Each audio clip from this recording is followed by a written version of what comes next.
Pre-prologue, the primordial anchor. 700 million BCE. Earth was a phantasm. A cauldron under a bruised sky thick with methane and volcanic ash. Sunlight, a weak, sulphurous stain, filtered through perpetual storms.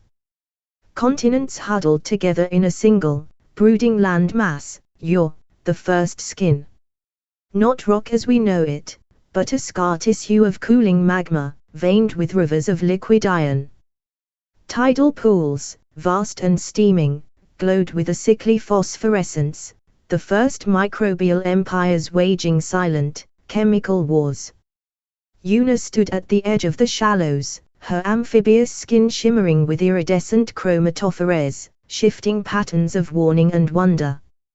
Her people, the Cathari, were children of the warm, mineral-rich seas, their forms tall and streamlined, senses attuned to pressure changes and the subtle currents of the geothermal song. They knew the language of hydrothermal vents, the sigh of continental shelves. But this was alien. It jutted from the tidal flats, an obelisk. Sleek, impossibly smooth metal, untouched by the corrosive atmosphere or the scouring suns.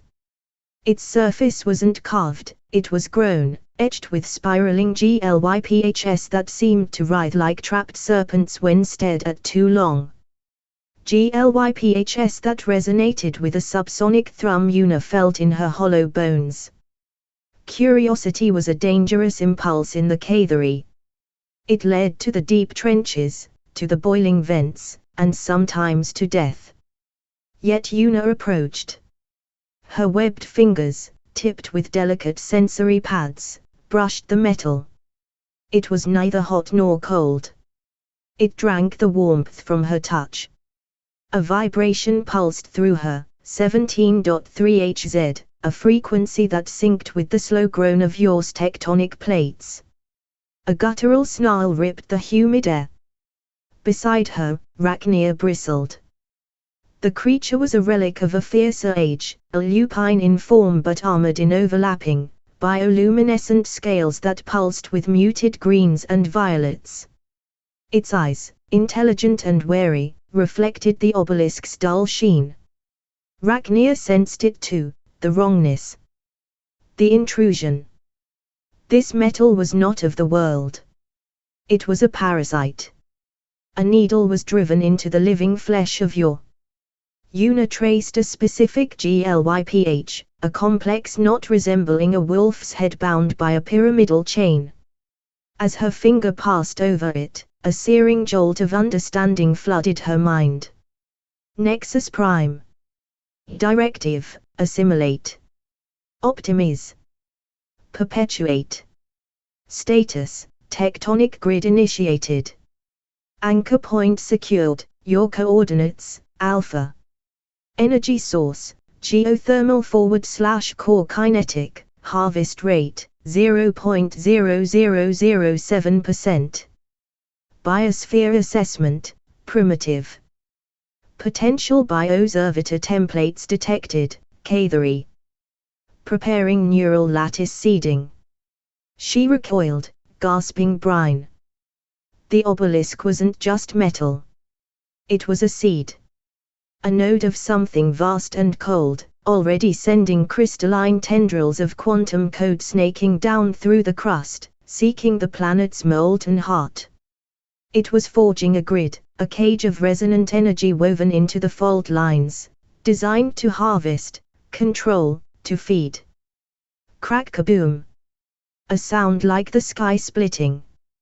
Una and Rachnia whipped around. Beyond the coastal cliffs, out over the heaving, iron-rich ocean, a streak of impossible light tore through the methane haze. Not lightning. Something solid. Something falling.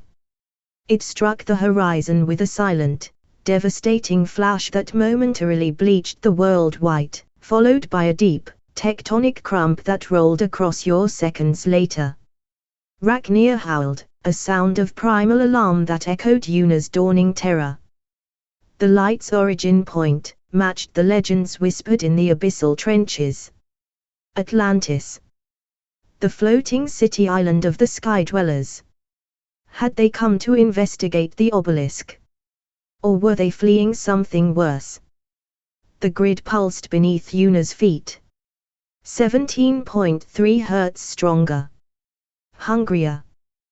The obelisk's GLYPHS flared with an internal, sickly light. Yuna understood, not with words, but with the desperate certainty of prey, this was only the beginning. Nexus Prime had anchored itself. The cage was being built. And the Sky Dwellers, their crashing vessel was not salvation. It was a harbinger.